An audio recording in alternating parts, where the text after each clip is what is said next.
First of all, I learned to be more confident to speak, because I remember when I first started to talk, I was like, no, I'm not sure it is good. But now it's like, I don't care if it's not perfect, I'm just trying to speak. And then I think it's the way I learn more. Funding for this program comes from Bruce and Julie Swanson, with additional support from the American Advertising Federation of Roanoke. They're not the rich and famous. Their profit comes not from the thing they sell, but the good they do. Our nation has more than 1.5 million nonprofits that employ 1 out of 10 Americans, providing services that otherwise go unfulfilled, keeping our community connected when all else fails. But nonprofits often lack the tools to properly promote themselves, to inspire more donors and volunteers and clients to their cause. That's where I come in. I've been in the nonprofit world for nearly 20 years. I connect nonprofits with marketing professionals who donate their time and expertise so that, at the end of the day, these life-giving organizations can do more, do better, by creating more, that's right, buzz. Making a home in a new environment is always a challenge, but even more so if the culture, and especially the language, are very different from your own. According to a recent study, Roanoke has one of Virginia's highest populations of immigrants and refugees, with around 7% of those living in the city limits being foreign-born. On today's episode of Buzz, we are featuring the nonprofit Blue Ridge Literacy, along with some of its government partners that strive to make Roanoke a welcome space for English learners. And we're providing a little buzz of our own. Blue Ridge Literacy initially was founded under the name of Literacy Volunteers of Roanoke Valley, under the larger umbrella of Literacy Volunteers of America. It was founded in 1985, 40 years ago, and it was established by 2 local librarians who saw the need for literacy skills among adults in our area. An important factor of Blue Ridge Literacy is that we've constantly adapted and diversified our services to meet the needs of our community and the pressing issues of the times.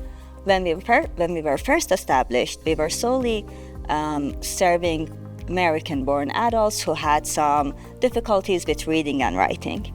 As time passed and as our demographics changed, we started seeing different needs in the community, specifically English for speakers of other languages. We currently serve learners from more than 40 different countries.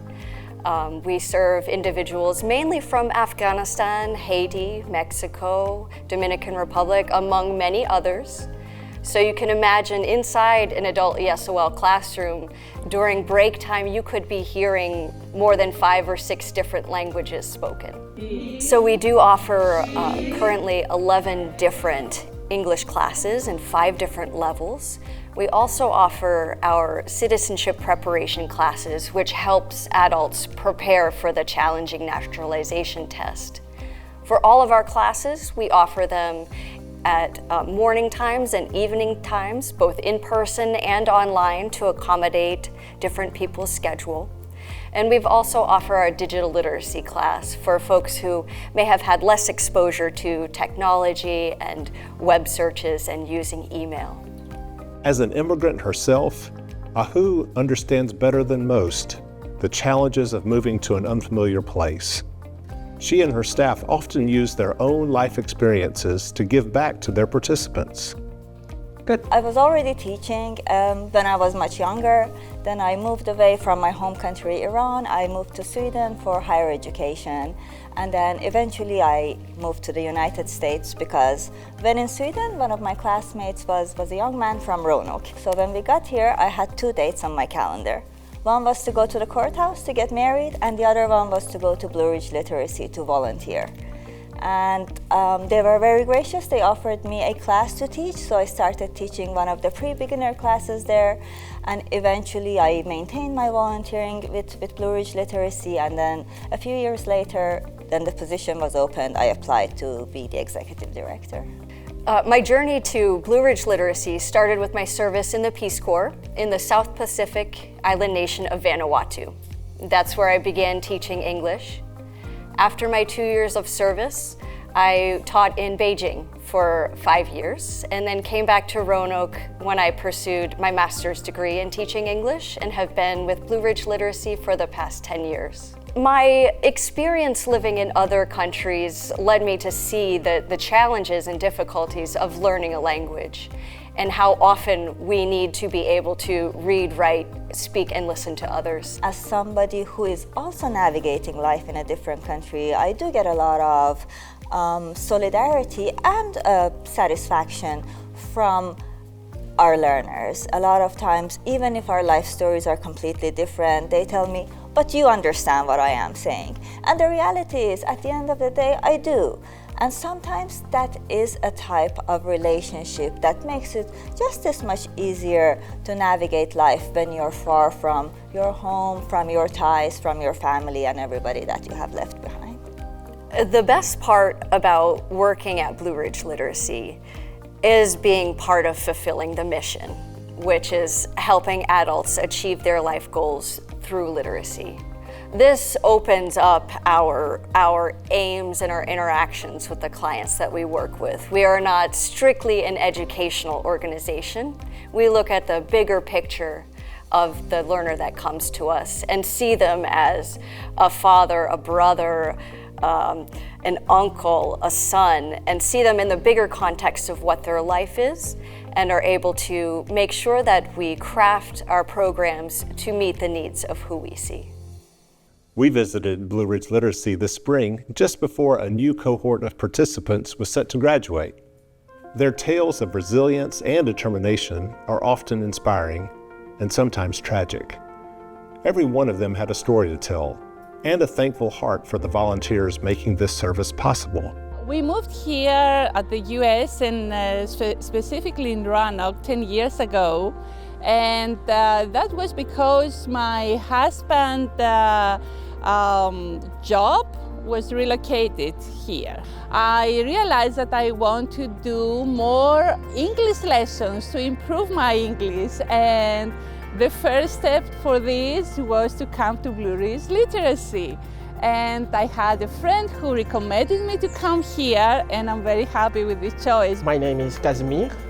I'm from DRC, Republic of Democratic of Congo. I've been here since October last year.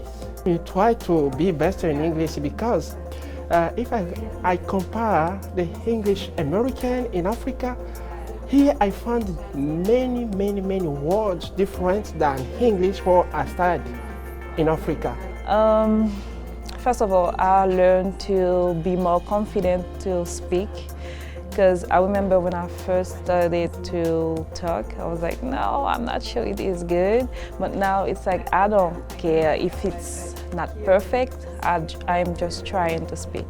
And then I think it's the way I learn more. The teachers make us feel confident to speak because I'm improving my English. So that's helped me getting that job. Yeah, I can say on that way, they help me. I really think it's a gift we have these people. We have immigrants here who want to learn English, they want to work hard. They've got, when we talk about their work ethic or their values, I'm always very impressed. They're good family people. So when I read negative things in the news, I just wish that people could have the experience that we're having here, to open their eyes to, what a gift they are to this country. Yeah, I think diversity is so important in a town, and also we're all immigrants. We all, unless we're Native Americans, we've all immigrated from another country, and usually everyone is so proud of where they're from, and so why would we not embrace the people that are still coming here and try to make their life better and learn from them. All my teacher is she's very fantastic because she's the woman. She's very fantastic. She's so amazing. She opened my mind, and now I know some things that before I didn't know that. So all of these are linked together. What got me here was attending by accident one of the Blue Ridge Literacy events that was held in coffee shop that I go to frequently, and so I learned about Blue Ridge literacy and thought it's a great thing to get involved in. So as soon as I retired, I called up Ahu and said, what can I do? Well, when I think more about the mission here and how I'm able to contribute to it, it's really enjoyable to be able to help people make a new home in a new place. I've moved often through my job as a professor from one school to another, and moving into a new town when you know the country and the culture is difficult enough, but moving when you don't know what's going on, when you don't even know the language or know the alphabet, that's a challenge that is just helpful to be able to enable people to overcome those hurdles. For me, it's great because I get to spend time with these adult learners. I get to teach them the nuance of the English language that sometimes we take for granted, but can be really hard for somebody transitioning to the United States to understand how we speak or why we say the things that we do. So I've really enjoyed spending time with the learners, with the students, developing their English skills and seeing them grow. The people here are so supportive. The students are like an extended family. We can resonate ourselves in their lives, and also we support each other. We understand each other. We have faced similar difficulties in our lives, and we think that being together and supporting each other is the best thing we are doing right now. Some of their journeys have taken them through unimaginable peril. In my country, no good, because the violence, the gangs, no good. A lot of people fight every day. The gangster kill people, no good. Come here in America because Taliban problem, no any university, no school. My daughter is 6th class, close class, no class, no school. My university student come to Taliban in Afghanistan, no university, close, stop. America, I like America because the security, okay, the security. You can go work all the time, 9 morning, but my country only morning, afternoon, not tonight, okay, because the gangster. But America, every day, every night, you can go to work. Children to Congo, not to school, problems, yeah. America is good, my children go to school, yeah, no problem. Me come to class, yeah. Good. Me come to class, my children go to school, it's good, I'm like. Husband job. Husband is job, yeah.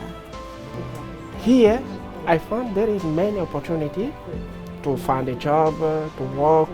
So since now I didn't begin to work, America is good. America is, I can say, it's tough. So this is the advanced English class that we teach here, and they're very proficient. They're very well spoken, and they're just trying to really hone in on their skills so that they can get jobs. And so we teach a lot of how interview skills and job applications. Yes. Because they all want to move on. They know that English is the key to moving on. So some of them interested in Virginia Western, some of them interested in getting further training in work skills. Yeah. And we teach them English sort of around that. The class very helped me because my English before not good, but now I can understand. I can talk, but not too much, a little bit. I can talk, I can understand when someone talk to me. Classes at Blue Ridge Literacy go beyond just English language. They include important skills like computer literacy, citizenship lessons, navigating the medical landscape, and even social opportunities. Blue Ridge Literacy has the English lessons, has the citizenship lessons, computer skills lessons. What I do now is teach a course called digital literacy, which is basically learning how to use computers. It's obviously important because we have email and everything else that involves using a computer.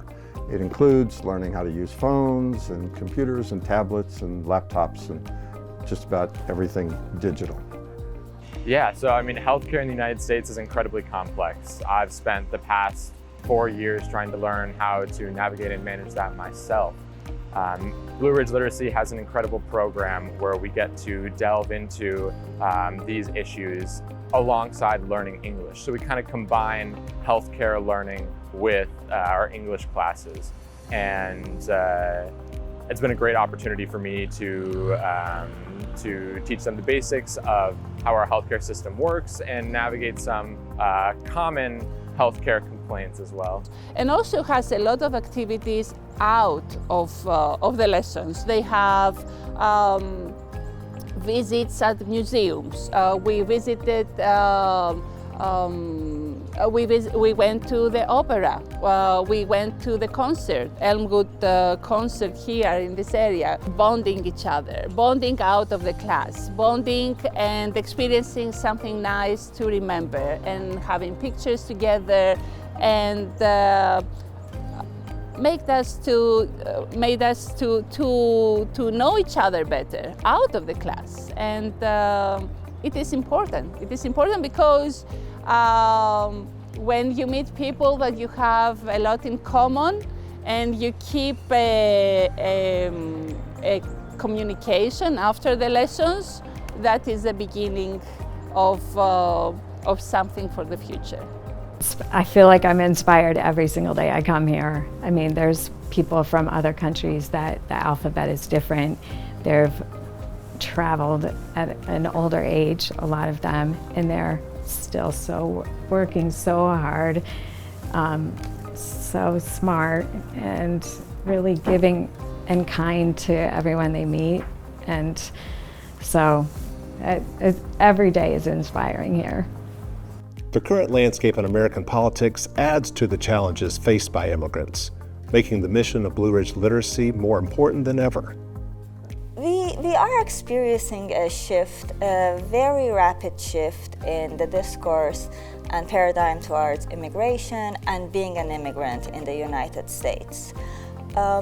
I want to think about it in the sense that migration is a very long-term process. Specifically, United States is not an easy country to come to. There are several pathways of moving here, and they all take a lot of time, a lot of paperwork, a lot of planning.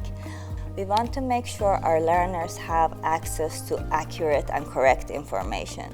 We want to make sure that they are aware of all of the documentations that they may need, and they are aware of all of the changes that is happening in the policies related to immigration, so they can maintain their regular and documented status, which is something that many of them have. And we also don't want to create unneeded fear and confusion. Fortunately for English learners in our area, there are many nonprofit and government partners working to make Roanoke a more welcoming place to live.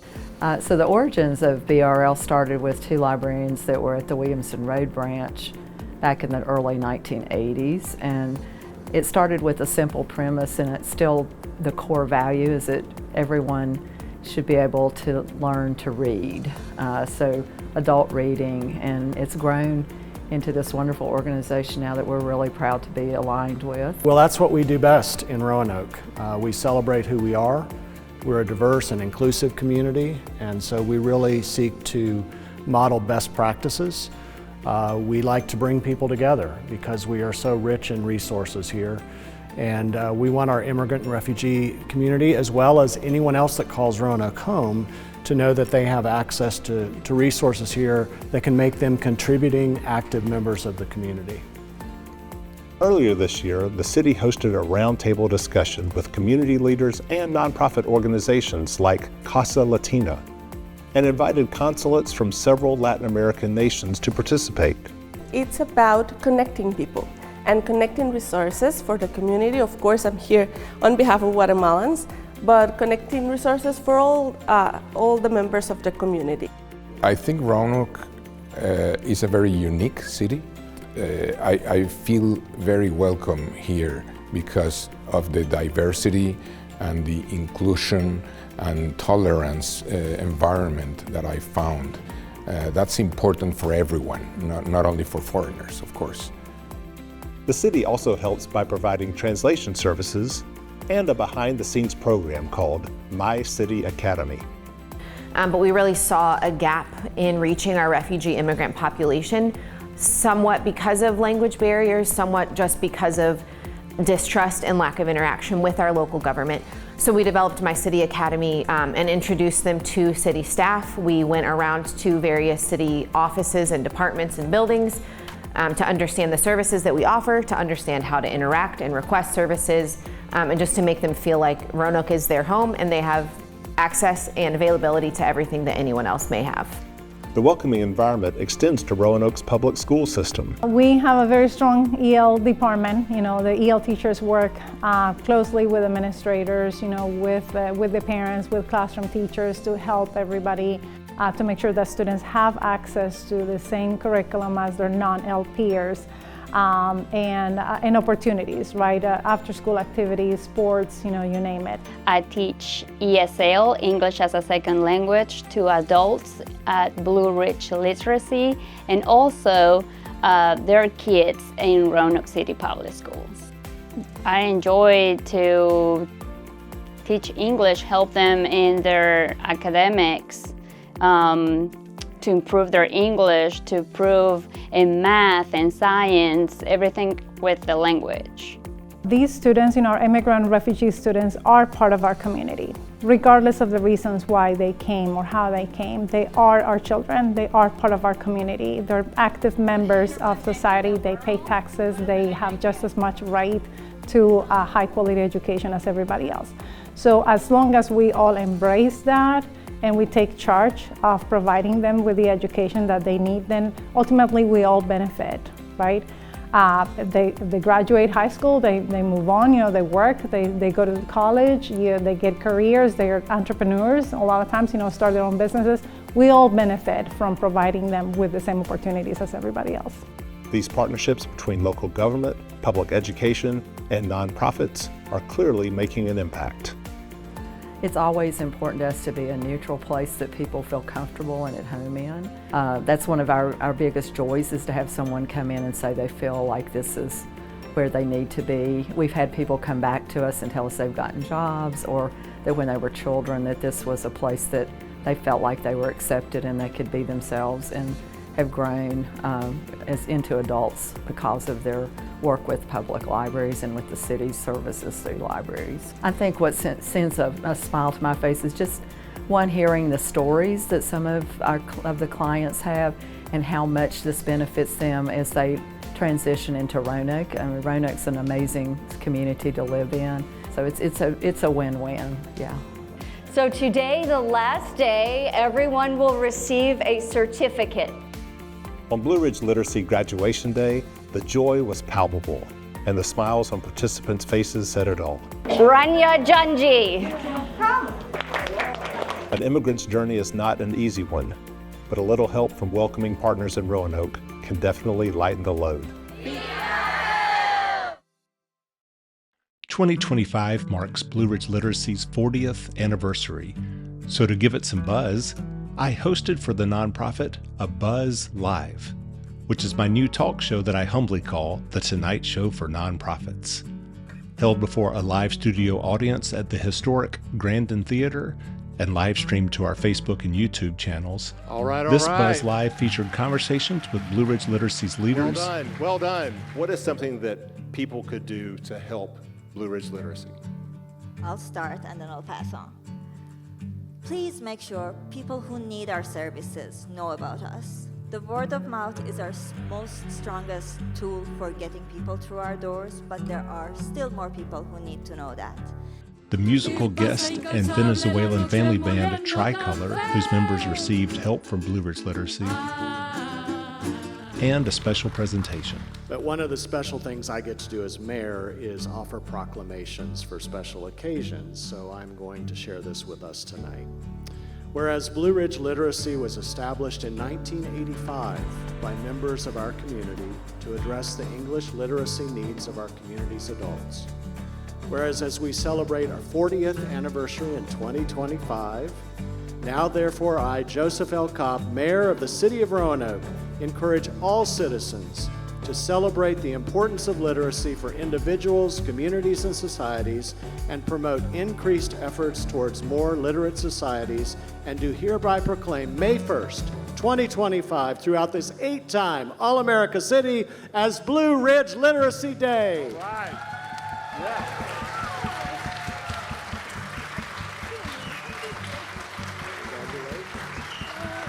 Yeah, yeah.